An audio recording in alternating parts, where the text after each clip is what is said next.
여러분 신앙에 있어서 가장 중요한 원동력이 있다면 뭐라고 생각하세요? 한번 대답해 보세요. 신앙생활을 잘하기 위해서는 많은 추진력과 원동력이 필요하겠죠. 그 많은 것 중에서 그 정답은 하나가 아니에요. 여러 가지 중에서 오늘 제가 묻고 싶었던 이 주제에 맞는 원동력이 하나 있어요. 그게 뭐냐면 우리의 믿음의 대상이신 예수 그리스도를 사랑하는 거예요. 여러분 이것이 우리 신앙생활의 중요한 원동력이에요. 믿을 뿐만 아니라 그 대상을 사랑하는 거예요. 많은 성도들이 믿음 생활을 오래 하면 믿음은 있지만 사랑이 식어져요. 그렇지 않습니까? 주님과 지속적인 관계 때문에 주님과의 이 인격적 관계에 그 믿음은 형성되지만 그 주님을 향하여 설레이는 사랑, 기대하는 사랑, 첫사랑은 다 식어져 버리는 것이 우리 형편 아닙니까? 그런데 우리 신앙에 있어서 가장 큰 원동력은 그 믿음이 아니라 믿음의 대상이신 예수님을 사랑하는 것입니다. 여러분 믿음은 있는데 주님을 사랑하는 마음이 없으면 그 신앙은 종교적인 형식만 남게 되죠. 그래서 주님이 우리에게 제일 확인하고 싶어하고 보고 싶어하는 게 뭔지 아십니까? 네가 나를 사랑하느냐? 나에게 사랑을 보여달라는 겁니다. 그 사랑을 확인하고 싶어해요. 여러분 제가 물어볼 테니까 솔직히 가슴에 손을 대고 솔직히 대답해 보세요. 여러분 주님 사랑하십니까? 이 모든 사람들보다 주님 더 사랑하세요? 여러분 꿈과 비전보다 주님 더 사랑하세요? 여러분 오늘 기도 제목보다 주님이 더 중요하세요? 아니 솔직히 주님이 여러분의 삶의 우선순위의 퍼스트입니까? 아멘. 우리 주님은 자꾸 묻고 싶어해요. 우리 아내들이 가끔 물어보죠. 자기 나 사랑해? 가족끼리 물어보는 거 아니야. 근데 우리 주님은요 가끔 우리한테 그 사랑을 확인하고 싶어해요.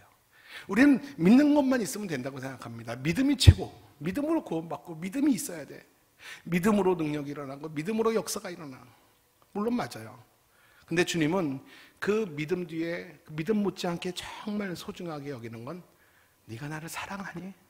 오늘 이 밤에 네가 뜨겁게 기도를 하고 너의 필요를 위해서 너의 질병을 위해서 간절히 기도하는데 그것보다 네가 나를 사랑하니? 그거 말고 네가 나 사랑해? 이렇게 주님이 우리에게 물어보시는 거예요.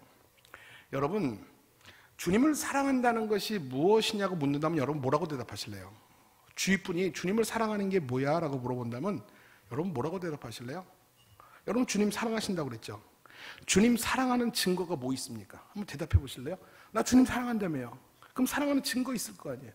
그 사랑하는 증거는 여러분 뭔가요? 오늘 본문으로 한번 돌아가 보겠습니다. 오늘 아시아의 7교회, 우리가 살고 있는 아시아가 아니에요. 아시아에 있는 7교회 가운데 쓰여진 서신 중에 첫 번째가 이 에베소 교회입니다. 이 에베소 교회. 요한계시록이 쓰여 사도 요한이 요한계시록을 쓸 때 이 에베소라는 동네는요 로마 제국에 있어서 네 번째로 큰 도시입니다. 인구가 22만 5천 명.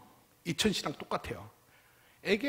이거 아니에요. 그 당시에는 수많은 정복 전쟁이 있었기 때문에요 22만 명이면 지금의 220만 명입니다. 그 전쟁이 많아서 남자들이 다 대부분 죽어요. 그렇기 때문에 아이와 여자들이 대부분입니다. 근데 22만 5천 명이라는 것은 그 굉장한 숫자입니다. 그리고 그 에베소는 지금의 그 터키의 서부 지역인데 정치와 사업이 굉장히 안정된 지역이고 리틀 로마라고 불리는 만큼 퇴역한 장군들이 거기서 많이 살아요. 그리고 정말 그 도시가 로마화 됐습니다. 그리고 거기는 작은 도시지만 굉장히 로마 제국 전체에게 영향력을 끼칠 수 있는 아주 힘있는 도시입니다. 이 에베소는 종교적으로 볼 때는요 다신적입니다. 많은 종교가 들어와 있어요. 에베소가 항구이기 때문에 그 배를 타고 외국인들이 들어오면서 수많은 종교들이 그 에베소 가운데 있었는데 그 종교 중에 로마 제국의 종교 중에서 어느 지역이든 최고의 종교는 황제 숭배입니다. 황제가 최고의 신이에요.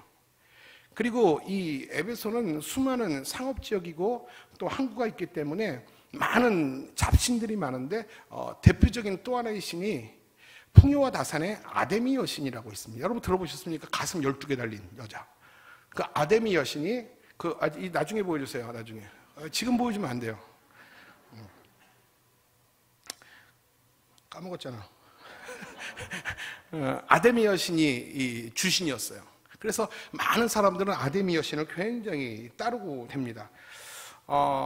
그래서 사도 바울에 의해서 에베소 교회가 세워졌는데, 사도 바울이 여러분 3차 전도여행 또는 4차 전도여행이라고 하는데, 3차 전도여행 때 에베소 교회를 2차 때 또 방문합니다. 그래서 3차 때 에베소 교회를 세우게 되는데, 그때 아굴라와 브리스길라가 집사인데 그들을 목회자로 세웁니다. 그리고 이 에베소 가운데 작은 폭동이 일어나서, 이따가 말할 거예요. 작은 폭동이 일어나서 바울과 그의 일당이 에베소에서 쫓겨나게 됩니다. 근데 교회를 세워놨는데 쫓겨나니까 어떡합니까? 디모데라는 자신의 제자를 거기에 목회자로 세우고 에베소를 떠나게 되죠. 그리고 후에 오늘 요한계시록의 저자였던 사도 요한도 여기에 목회자로 임하게 됩니다. 이 정도가 이 에베소 도시예요. 그렇기 때문에 그 아데미 여신, 유방이 말하기도 좀 부끄러워요. 그 가슴이 24개 달린 그 신상이 대표적인 신이기 때문에 얼마나 음란하겠습니까? 음란의 대명사예요. 음란의 대명사. 그래서 어떤 신학자들은 그 아데미 여신의 지금 그 여파가, 영향력이 지금도 음란으로 내려오고 있다. 지금도 아데미 여신이 우리 문화 가운데 있다라고 얘기를 할 정도로 굉장히 음란합니다. 그리고 또 이 에베소는 굉장히 학문이 발달된 곳이에요. 이 열심히 공부하고 피로를 아데미 여신과 거기서 신기한 사제들과 음란함으로 풀어요. 또 교회에서 예배드리고 이부 순서로 아데미 여신에 가서 그 여사제들과 또 음맹을 합니다. 그만큼 이 아데미 여신의 그 음란한 문화가 그냥 문화 콘텐츠예요. 그냥 뭐 쉽게 말하면 뭐 어디 목욕탕 가듯이 사우나 가듯이 그냥 누구나 할 수 있는, 그래서 복 받기를 원하면 풍요와 다산의 아데미 여신의 품으로 한 번씩 안겨야 돼요. 그런 도시가 이 에베소 교회였습니다. 자, 대충 에베소 교회 설명이 됐죠? 그렇다면 오늘 본문에서 에베소 교회를 향해서 우리 주님이 어떤 분이라고 소개를 했는지 한번 볼게요. 우리 1절 한번 볼까요? 1절 시작. 에베소 교회의 사자에게 편지하라. 오른손에 있는 7뼈를 붙잡고 7 금촛대 사이를 거니시는 이가 이르시되. 자, 본문 띄워주세요. 에베소 교회의 사자에게 편지하라. 자, 오른손에 7뼈를 붙잡고, 7뼈는 7 교회의 사자들을 얘기하는 겁니다.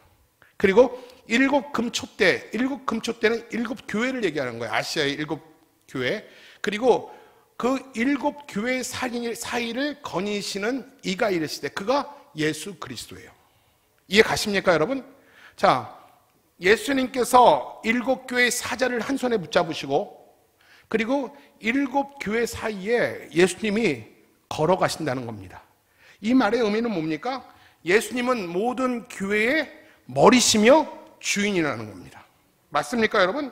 예수님은 교회가 교회다워지도록, 성도가 성도다워지도록 우리 삶 한가운데 걸어다니면서 우리를 가르치시며 성령으로 기름 부어주시며 우리의 주인 되심을 그분이 날마다 선포하신다는 겁니다. 그렇기 때문에 교회는 교회의 머리고 주인이신 예수 그리스도의 말씀에 순종하고 그 손께 붙들려 살아야 된다는 겁니다. 에베소 지역은 수많은 종교의 집결을 지었어요.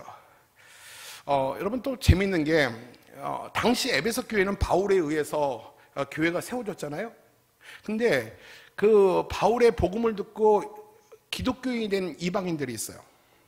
그 이방인들은 이분법적 신앙이 있었어요. 무슨 말이냐면 구원은 예수님을 믿음으로 받고 축복은 누구에게 받는다? 풍요와 다산의 여신인 아데미에게 받는다라는 신앙적인 이분법적인 신앙이 있었어요. 이게 얼마나 우상적인 신앙입니까? 아멘 아멘 하고 기도회를 뜨겁게 하고 이제 바로 연분으로 들어가서 아데미 여신으로 가는 거예요. 왜냐하면 이제 말씀 듣고 구원받았으니까 이제 복 받으러 가는 것이죠.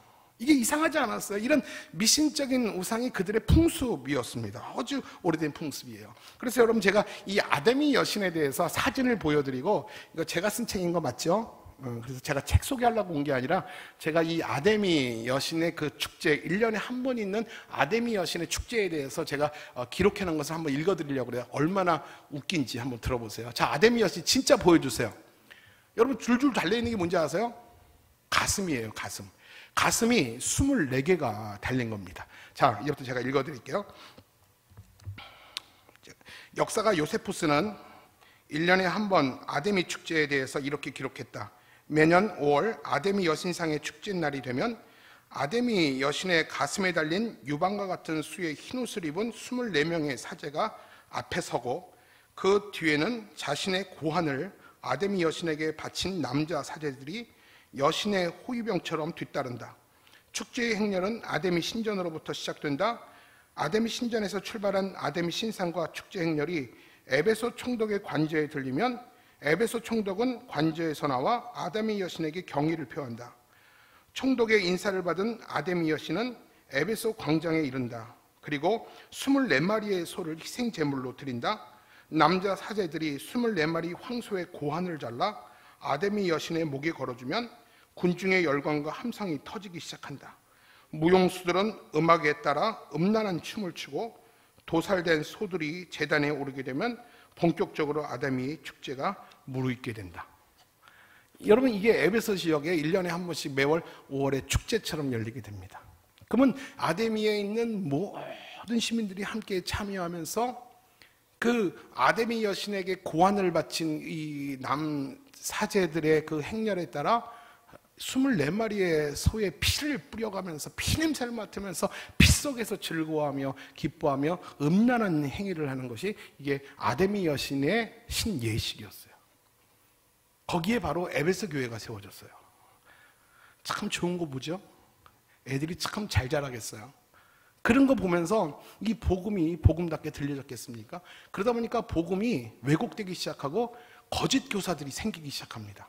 어떤 거짓 교사하면 복음과 아데미 여산의 그 미신 신앙이 섞이는, 당연하잖아요. 이것도 맞고 저것도 맞다라는 거예요. 한쪽만 맞으면 갈등과 싸움이 일어나니까 우린 평화주의자다.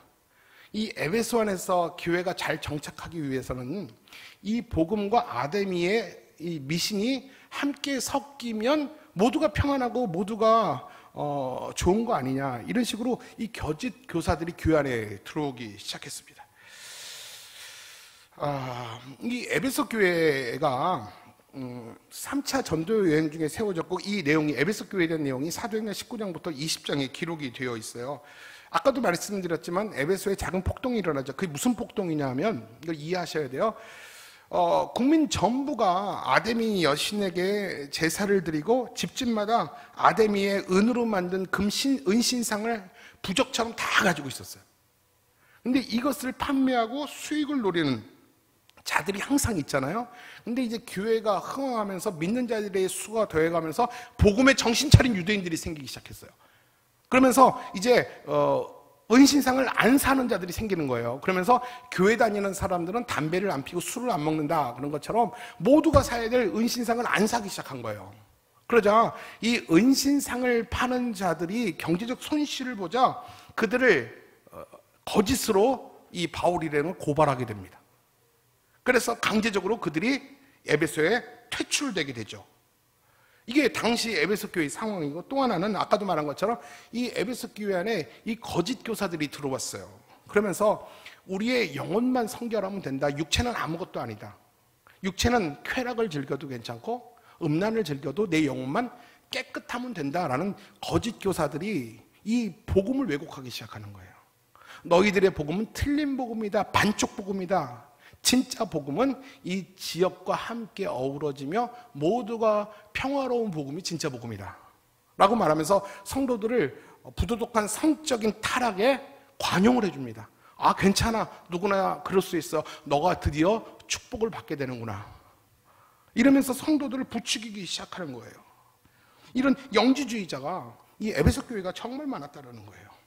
그래서 이 사도 바울은 목회자로서 얼마나 고통스럽겠습니까? 그래서 결국 에베소를 쫓겨나면서 그 에베소 교회 지도자들에게 뭐라고 권면한지 아십니까?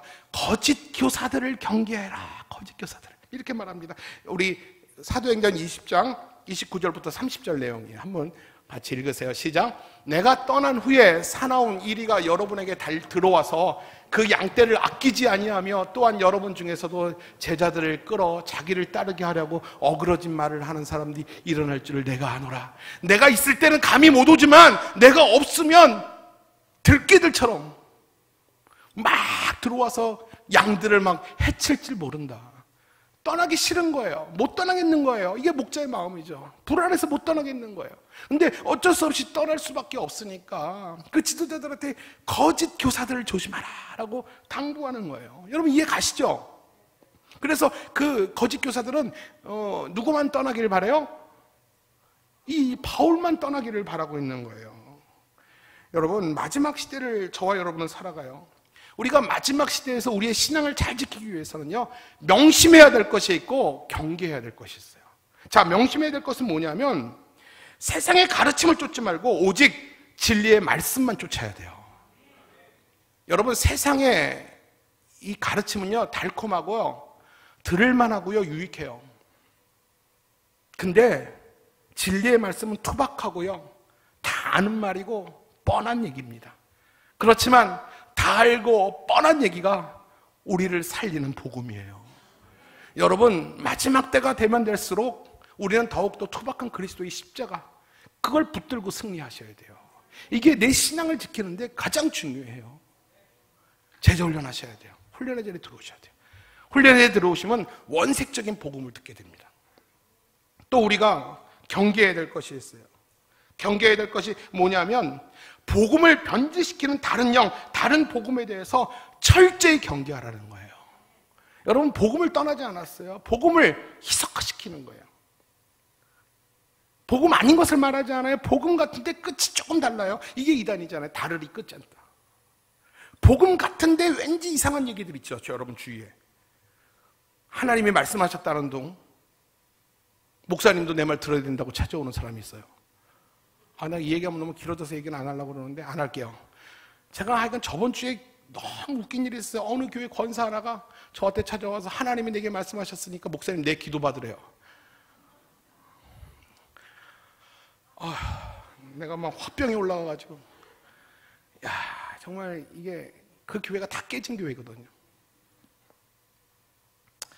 말씀이 입을 다물면 이렇게 잘못된 영들이, 복음을 가장한 영들이, 다른 영들이 일어나서 양들을 뺏어요. 여러분 우리가 경계해야 됩니다. 복음을 변질시키는 다른 영과 다른 복음에 대해서 여러분 철저히 경계해야 돼요. 여러분 유튜브 많이 보시죠?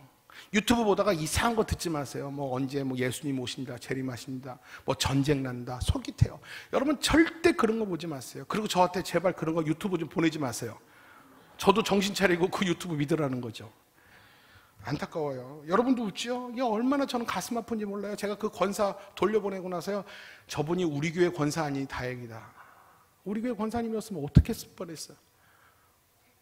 여러분 마지막 때에 정말 다른 영, 다른 복음 정말 경계하셔야 돼요. 특별히 사도 요한은 이 점에 대해서 뭐라고 말한지 아십니까? 요한일서 4장 1절과 2절에 이렇게 말씀합니다. 자, 여러분 잘 들으시고 경계하셔야 돼요. 시작! 사랑하는 자들아, 영을 다 믿지 말고 오직 영들이 하나님께 속하였나 분별하라. 많은 거짓 선지자가 세상에 나왔습니다. 이로써 너희가 하나님의 영을 알지니 곧 예수 그리스도께서 육체로 오신 것을 시인하는 영마다 하나님께 속한 것이요, 거짓된 영과 거짓된 가르침을 경계하라는 것이에요. 이런 상황 가운데 에베소 교인들이 신앙생활하고 있었어요. 여러분 얼마나 힘들겠습니까? 여러분 우리들은 청정지역이에요. 맞잖아요. 여러분 우리는 청정지역에 살아요. 청정지역에 살아도 우리가 이렇게 신앙 지키기 어려운데 에베소 교회는 문만 나가면 음란하고요, 교회 하나 오면 거짓 교사들이 유혹하고요.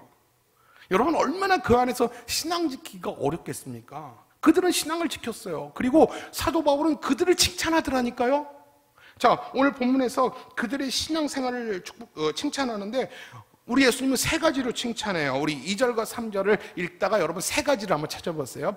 빨리 찾는 사람들은 찾을 거예요. 시작! 내가 내 행위와 수고와 내 인내를 알고 또 악한 자들을 용납하지 아니한 것과 자칭 사도라 하되 아닌 자들을 시험하여 그의 거짓된 것을 내가 드러낸 것과 또 내가 참고 내 이름을 위하여 견디고 게으르지 아니한 것을 아노라. 여러분 뭐를 칭찬한 것 같아요? 본문 띄워보세요. 내 행위를 한다. 주님의 나라와 교회를 위해서 활동적으로 열심히 사역한 너의 수고를 내가 안다. 두 번째는 뭐예요? 심한 박해와 어려움 속에서도 예수를 부인하지 않은 너의 인내를 내가 칭찬한다. 그리고 세 번째는 뭡니까? 거짓 교사들의 유혹과 시험 앞에서도 악을 미워하며 오히려 그 거짓을 드러냈던 말씀과 교리에 분명히 서 있는 너희들을 칭찬한다라고 얘기를 해요. 여러분 대단하지 않습니까? 그런 상황 속에서 그 거짓 교사들 앞에서도 견고하게 흔들리지 않고 오히려 그들의 가면을 벗겨버리는, 그들이 얼마나 열심과 그 아름다운 신앙을 가졌겠습니까? 이렇게 에베소 교회를 칭찬하고 끝나면 얼마나 좋겠습니까? 근데 세 가지 칭찬 후에 한 가지 더 부족한 것이 있다고 말씀하면서 이것은 어쩌면 너희가 들었던 칭찬보다도 비슷한, 아니 더 중요한 것일 거다라고 하면서 한 가지를 더 말해요. 이 한 가지가 뭐냐 하면 우리 4절 말씀이에요. 4절 시작. 그러나 너를 책망할 것이 있나니 너희 처음 사랑을 버렸느니라. 에베소 교인들에게 칭찬할 행위가 정말 많았어요. 그러나 그 중심에 문제가 있음을 꿰뚫어 본 거예요. 너희들이 겉으로 드러나는 모든 인내와 수고와 영적인 전절은 내가 칭찬할 만하다. 그러나 그 중심에 감춰진 아무도 모르는 너 마음의 중심을 내가 꿰뚫어 볼 때 주님을 향한 사랑이 없구나. 믿음은 있고 교리는 있고 말씀은 있고 수고와 봉사와 헌신은 있지만 주님을 향한 처음 사랑을 네가 잃어버렸다. 아무도 볼 수 없고 드러나지 않는 마음속 깊은 곳에 숨겨져 있는 그 사랑 없음을 우리 주님이 발견한 것이죠. 에베소 교인들은요, 사랑이 식어버린 상태로 수고하고 인내한 거예요. 사랑이 식어버린 상태로 거짓 가르침을 분별하고 지낸 것입니다. 여러분 묻겠습니다. 주님 사랑하는 마음 없어도 얼마든지 교회에서 봉사하고 섬길 수 있으며 진리의 말씀을 분별할 수 있다고 생각하십니까? 주님을 사랑하는 마음 없어도 얼마든지 교사하고 성가대하고 순장할 수 있다고 생각하십니까? 할 수 있더라고요. 드러나지 않고 걸리지 않아요. 주님 사랑하는 마음 없어도 조금도 불편하지 않더라고요. 얼마든지 하더라고요. 내 말씀에 은혜 받고요, 내가 전도하고 내가 전폭하고 내가 기도해주면 돌아오기도 하면서 어떤 문제도 어려움도 불편함도 전혀 없어요. 그래서 내 안에 주님 사랑하는 마음 없어도 교회 생활하기에 조금도 불편하지 않아요. 바로 여기서 사람들은 착각하는 거예요. 존 스토트 목사님은 이 사랑을 잃어버린 교회를 세 가지 모습으로 표현해요. 사랑의 감격이 식어버린 교회, 하나님의 사랑에 반응하지 않는 교회, 사랑이 없어도 수고하는 교회. 사랑이 없어도 수고하는 교회. 여러분 교회의 문제가 바로 이거예요. 사랑이 없어도 수고하는 교회, 사랑이 없어도 얼마든지 수고할 수 있는 교회, 사랑이 없어도 얼마든지 진리를 지킬 수 있는 교회. 이게 한국교회의 문제예요. 근데 중요한 것은 에베소 교회는 하나님을 향한 사랑이 없음에도 불구하고 하나님을 향한 외적인 경건이 계속 지속됐다는 거예요. 주님은 이러한 상태의 에베소 교회를 아시고 하나님과의 첫사랑으로 다시 돌아와라. 너희들이 칭찬할 것 많지만 그것보다 더 중요한 것은 하나님께 그 사랑을 다시 회복하는 것이다 라고 이야기를 하는 거예요. 여러분 하나님과의 첫사랑의 순간이 있으세요? 물어볼게요. 여러분 예수님을 처음 만났던, 내 영혼의 울음보가 터지면서 내가 죄인입니다, 내가 주님을 떠나지 않겠습니다, 하나님 앞에 울며불며 여러분 가슴치며 하나님 만났던 기억 있으세요? 있으시죠? 그때 기억 있습니까 여러분? 그리고 그 사랑 유지하고 계세요? 그런데요, 우리 하나님은 그 처음 사랑, 나와의 그 처음 사랑을 기억하시고 그때를 그리워하신다라는 거예요. 여러분 예레미야 2장 2절에 볼까요? 예레미야 2장 2절 한번 같이 읽어볼까요? 우리 이 말이 쉬운 말 성경인데 한번 들어보세요. 우리 주님은 나는 그 사랑을 잃어버리고 그 기억이 없고 오늘 현재만 내가 충실한데, 우리 주님은 현실에 관심이 없고 자꾸 예전 생각만 하고 예전 사랑만 그리워해요. 여러분 한번 보실래요? 우리 같이 읽어볼게요. 시작. 너는 가서 예루살렘 백성들이 모두 들을 수 있도록 그들의 귀에 이렇게 외쳐라. 주께서 말씀하시기를 이스라엘아, 나는 내 어린 시절의 신실한 헌신과 내 결혼 시절의 순수한 사랑을 잘 기억한다.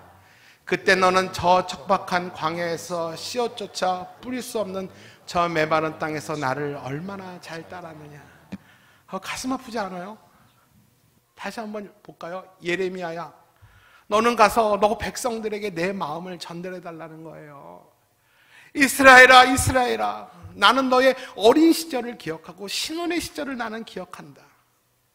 그때는 저 척박한 땅에서 씨앗조차 뿌릴 수 없을 때, 너무 고통스러울 때 네가 나를 얼마나 따랐느냐. 그때를 나는 기억하고 그때를 내가 그리워한다라는 거예요. 이게 어쩌면 주님의 마음 아닙니까? 여러분, 오늘 기도회를 통해서 가장 먼저 회복해야 될 게 주님과의 첫사랑을 회복하시길 바라요. 이게 어쩌면 제일 중요한 우리의 기도 제목이 되어야 합니다. 오늘 요단의 한가운데서 주님 사랑하는 돌을 크면 클수록 어깨에 메고 나오기를 바랍니다. 난 너의 어린 시절과 신혼 시절을 그립다는 거예요. 근데 조금 살만하니까 척박한 땅이 기름진 땅으로 바뀌니까 나를 향한 너희 마음이 바뀌었다라는 거예요. 그래서 우리는 그 사랑을 버리고 떠날 때 주님은 돌아선 우리를 바라보며 아쉬워하고 가슴 아파한다라는 것입니다. 여러분, 예수님만이 하나님 마음만이 아니라 사도 바울은 고린도 교회를 목회하면서 그런 성도들을 볼 때 주님의 마음으로 똑같이 아파하는 내용이 있어요. 이게 목회자의 마음이고 하나님의 마음이거든요. 이 사도 바울은 어떤 마음 가졌는지 볼까요? 고린도후서 11장 2절로 3절 말씀이에요. 자, 우리 하나님의 마음이듯이 목회자인 바울의 마음도 틀리잖아요. 그런 성도를 볼 때 같이 한번 읽겠습니다. 시작. 저 또한 여러분에 대해서 질투합니다. 나는 여러분을 한 분이신 남편 그리스도께 인도하겠다고 약속했습니다. 즉 순결한 처녀로서 여러분을 그분께 바쳐 약속시켰습니다. 하지만 나는 두렵습니다. 하와가 뱀의 간교에 꾀에 빠져 속임을 당한 것처럼 여러분의 마음이 그리스도께 대한 순결하고 신실한 헌신에서 벗어나 부패하게 되지는 않을까 항상 마음을 졸이고 있습니다. 나는 두렵다라는 거예요. 내 성도들이 그렇게 첫사랑을 버릴까 봐. 척박한 땅이 기름진 땅으로 변하면서 이제 하나님이 어디 있냐고, 하나님이 필요 없다고 말할까 봐. 그렇게 성도들이 첫사랑을 버릴까 봐 나는 우리 성도들이 두렵다라는 거예요. 여러분, 그런 마음 아세요? 여러분, 이게 목회자의 마음이에요. 법적인 부부라도 마음이 떠나고 마음이 멀어지면 부부로서 서로에게 기쁨과 힘이 되지 못해요. 마찬가지로 주님과의 관계에서 사랑이 떠나면요, 주님과 나와의 사랑이 떠나면 기쁨은 사라지고 차가운 형식만 남게 됩니다. 바울은 목회를 하면서 성도들이 이렇게 하나님과 마음 없는 관계로 살아갈까 봐 두려운 거예요. 근데 마음 없는 관계로 살아도 얼마든지 외적인 경고는 지속되고 있으니까 이분들이 몰라요. 내 마음이 식었는지 하나님으로부터 멀어졌는지 모르고 그냥 오늘 현실에 충실한다는 거예요. 이래도 잘 되는 것처럼, 이게 신앙생활 잘한다고 생각하는 것처럼. 근데 주님은 우리를 향해서 그런 마음이 아니라는 것이죠. 여러분, 우리도 마찬가지예요. 우리의 마음이 담겨지지 않은 예배와 봉사와 훈련에 대해서 우리는 두려워할 줄 알아야 돼요. 정말 문제는 뭔지 아세요? 주님 사랑하는 마음 없어도 얼마든지 교회 안에서 출석하고 봉사하는 거에 있어서 조금도 불편함이 없다라는 거예요. 이게 정말 무서운 거예요. 내가 느껴야 되는데, 내가 예민하고 내가 아파야 되고 내가 돌아서야 되는데 그런 감각을 다 잃어버렸어요. 그래서 현대교회의 가장 큰 문제는요, 봉사할 사람이 없는 것이 아니라 주님을 사랑하는 마음 없이 수고하는 것이 문제예요. 사랑하는 여러분, 주님을 사랑하는 마음 없으면 모든 사역에 힘을 잃게 됩니다. 목회자도 마찬가지. 주님을 사랑하는 마음 없이 내가 강단에서 천세의 말을 한다 할지라도 그 말에 어떤 영혼도 움직이지 않습니다. 내가 여러분을 그냥 액면 그대로 사람으로, 영혼으로 사랑하면 전 여러분한테 상처를 당할 수밖에 없어요. 여러분과 저 사이에 예수 그리스도가 계십니다. 내가 주님을 사랑하기 때문에 여러분을 사랑하는 거예요. 그리고 주님을 바라보고 여러분을 바라보기 때문에 제가 덜 상처를 받아요. 여러분도 마찬가지예요. 저를 볼 때 예수 그리스도를 사랑하시고 저를 보면 부족한 목사일지라도 여러분들이 시험 들거나 상처받지 않는다라는 거예요. 사랑하는 여러분, 주님 사랑하는 마음이 없으면 모든 사역에 힘을 잃게 됩니다. 그래서 사도 바울이 감옥에서 에베소서를 쓰면서 남긴 마지막 유언 같은 말이 뭐냐면 우리 에베소 6장 23절이에요. 읽을게요. 시작. 하나님 아버지와 주 예수 그리스도께서 믿음의 형제들에게 평강과 사랑을 내려주기를 빕니다. 믿음의 형제들에게 사랑을 내려주기를 바랍니다. 우리가 드리는 예배, 기도회 훈련에 있어서, 그리고 봉사와 섬김에 있어서 우리의 모든 것을 가장 값지게 하는 것은 주님 사랑하는 마음이에요. 이 모든 것의 기초는 주님 사랑하는 마음이 세워져야 돼요. 자기 열심에 이 모든 것을 세워주면, 자기 열심을 알아주지 않으면 금방 시험 들어요. 그래요, 안 그래요? 왜 수고하다가 누구보다 열심으로 섬기다가 왜 가장 탈진하고 왜 먼저 시험 드는지 알아요? 내 열심히 세웠기 때문에 그래요. 여러분, 예배, 훈련, 수고, 헌신, 봉사, 모든 것 아래 기초는 주님 사랑하는 마음이 있어야 돼요. 교회는 주님 사랑하는 마음에 모든 것이 세워져야 돼요. 여러분, 만약에 주님 앞에 이런 속마음을 가지고 있으면 어떨까요? 주님, 제가 요즘 너무 분주하고 바빠요. 주님을 예전만큼 제일 사랑할 수가 없어요. 근데 주님 걱정하지 마세요. 내가 매주일마다 예배는 올 거고요. 성도로서의 최소한의 책임은 다 할게요. 아무것도 변한 형식은 없을 것입니다. 단지 변한 게 있다면 난 당신을 제일로 사랑하지 않는다라는 것입니다.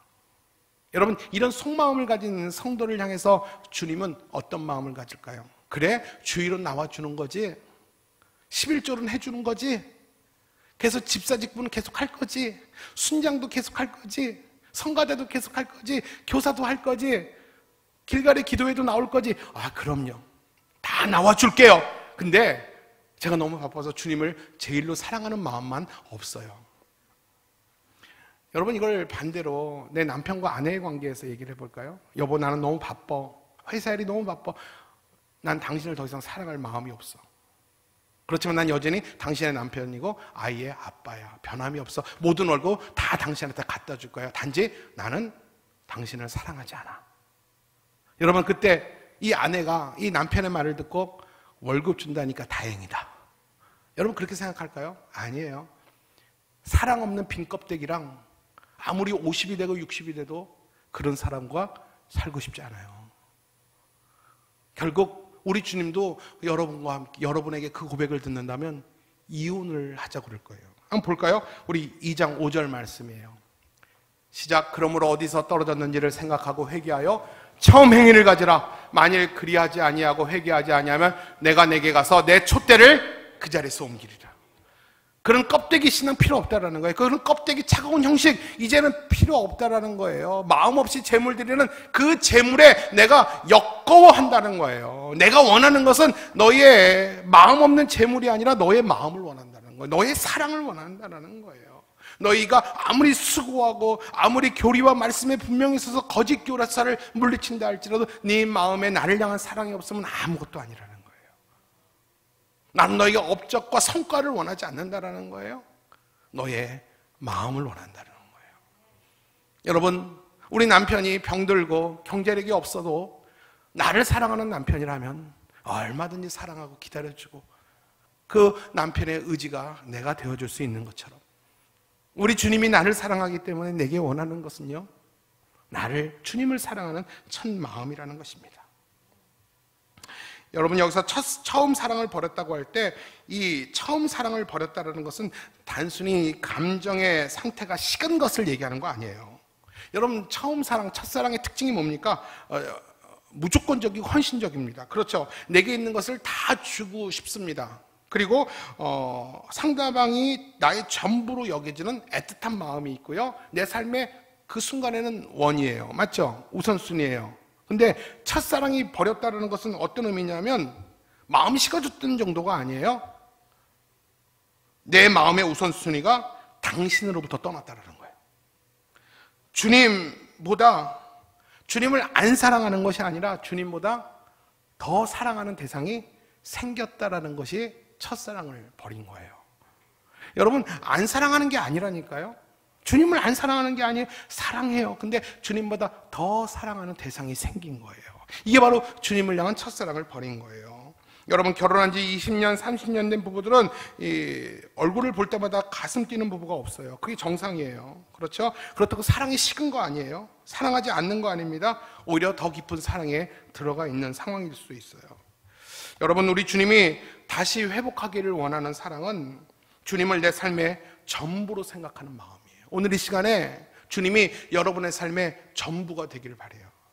예수 그리스도가 여러분의 삶의 우선순위가 다시 되기를 주님은 원하는 거예요.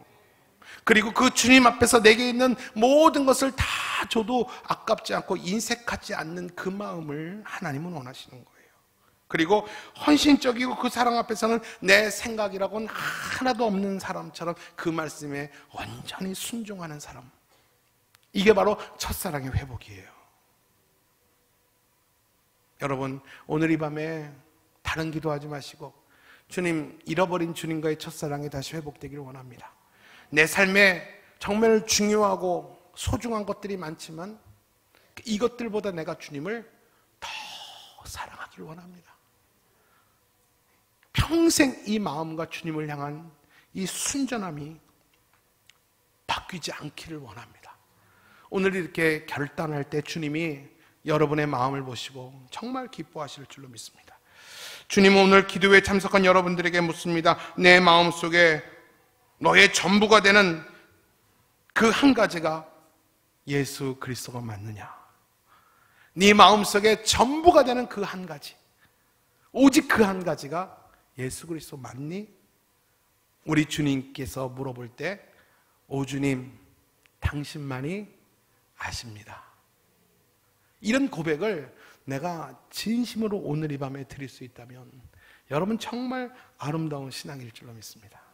말씀을 정리하겠습니다. 예수님을 배반하고 허탈한 마음으로 고개를 잡는 제자들에게 부활하신 예수님이 와서 제일 먼저 물으신 말이 그거잖아요. 내가 나를 사랑하느냐? 내가 나를 사랑하느냐? 예, 우리 모두 다 말할 수 있어요. 예, 내가 주님 사랑해요. 주님 사랑하니까 오늘 이렇게 나왔잖아요. 맞죠? 근데 두 번째 질문, 이 모든 것들보다 나를 더 사랑하느냐? 이 베드로는 부끄러웠어요. 그렇지 않았거든요. 주님보다 내 목숨이 더 소중하고, 주님보다 내 생업이 더 소중하고, 지금 당장의 주님보다 나 앞으로의 미래가 더 소중했거든요. 근데 주님은 그 속을 간파하시고, 네 삶의 우선순위보다 내가 더 소중하니? 네가 오늘 응답받기를 원하는 그 기도 제목보다 나의 사랑 회복되는 것을 오늘 더 원하고 있니? 나를 통해서 하나님의 축복을 누리는 것보다 그 예수 그리스도가 바로 너의 기도 제목이 되는 거 맞니? 물어볼 때 우리 중심을 보시는, 우리의 정답지를 보고 계시는 주님 앞에서, 주님, 내가 주를 사랑하는지 주께서 아시나이다, 이렇게 진심으로 고백할 수 있다면 여러분 정말 행복한 성도입니다. 오늘 이 밤에 주님께서 너가 나를 위해서, 교회를 위해서 열심히 사역하고 봉사하고 섬기는 거 내가 잘한다. 그런데 너가 중요한 것보다 내가 더 사랑하느냐 물을 때, 진정 주님, 내가 주님 사랑하는 주께서 아시나이다, 이렇게 말할 수 있기를 바랍니다. 여러분, 제가 목사가 되기로 결심한 것은 제가 고등학교 때 학교 끝나고 학원 끝나고 껌껌한 예배당에서 어느 순간에 주님이 찾아와서 내가 너를 사랑하는데 왜 넌 나를 사랑하지 않냐, 그 음성을 제가 너무 똑똑히 듣고 내가 정말 300번 이상, 한 3시간 이상 울며불며 드렸던 이 찬양이 있었어요. 그 찬양 앞에서 나는 완전히 무너졌고요, 그 주님의 사랑 앞에서 저는 행복했고요. 그 주님 사랑에서 내가 평생을 주님께 드리겠습니다, 그렇게 고백했던 찬양이에요. 이 찬양이에요. 제가 참 못 부르는 찬양이지만 제가 한번 불러볼게요. 주님 사랑해요, 주님 사랑해요, 말하지 않아도 표현 다 못해도 주님 사랑해요. 우리가 같이 불러볼까요? 주님 사랑해요.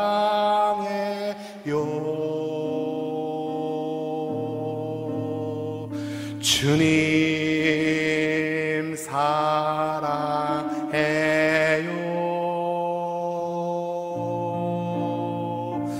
말하지 않아도 표현 다 못해도 주님 우리 손을 한번 가슴에 모으시고 한번 눈을 다 감아 보십시오. 주님은 뜻밖의 나를 찾아와서 아주 엉뚱한 질문을 하실 수가 있어요. 나는 주님께, 내가 얼마나 주님께 뜨겁게 예배를 드리고 내가 얼마나 열심으로 사역하고 수고하고 봉사하는지 주님 앞에 자랑할 자랑 주머니가 잔뜩 준비가 됐는데 주님은 그것을 보지 않고 나를 보면서 근심하며 말합니다. 사랑하는 딸아, 사랑하는 아들아, 내 마음속에 너의 전부가 되는 그 한 가지가 바로 나 맞니? 너가 중요하고 소중히 여기는 내 삶의 가치보다 정말 나를 더 많이 사랑하니? 라고 주님이 물어보실 때 여러분 뭐라고 대답하시겠습니까? 우리 한번 손을 다 가슴에 묻고 여러분의 음성으로, 여러분의 소리로 주님께 이렇게 고백합니다. 주님 사랑해요. 주님 사랑해요.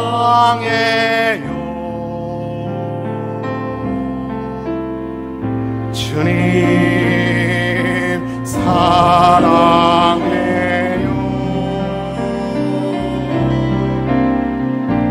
말하지 않아도 표현 다 못해도 주님 우리 진심으로 한 번만 더 찬양합니다. 주님 앞에 찬양하는 겁니다. 주님 사랑해요. 주님 사랑해요. 주님 사랑해요.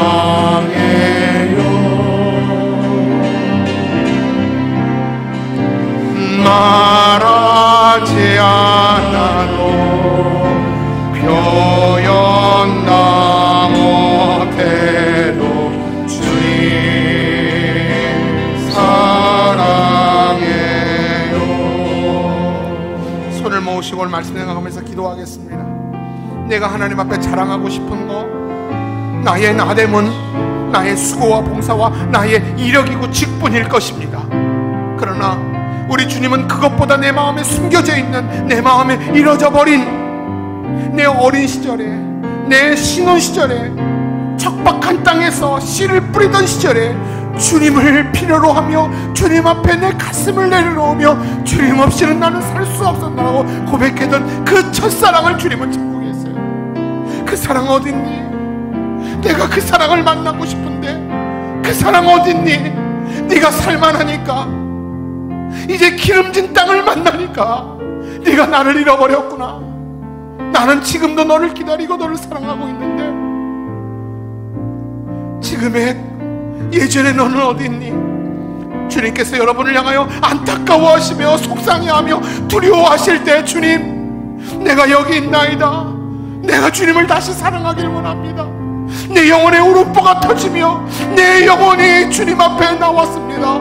그 잃어버렸던 첫사랑을 기억하고 내가 다시 주님께 왔나이다. 하나님, 내 마음을 받아주시고 내가 주님을 뜨겁게 사랑할 수 있는 오늘 이 밤 되게 하여 주시고, 주님 사랑해요. 말하지 못하고 표현도 하지 못해도 내가 주님 사랑해요. 오늘 주님을 사랑하노라고 주님께 사랑의 결단을 주님께 드리며 주님 품에 안기는 시간 되길 바랍니다. 우리 다 같이 여러분의 기도 소리가 여러분의 귀에 들릴 정도로 손을 모으시고 한번 다 같이 기도하겠습니다. 다 같이 기도합니다.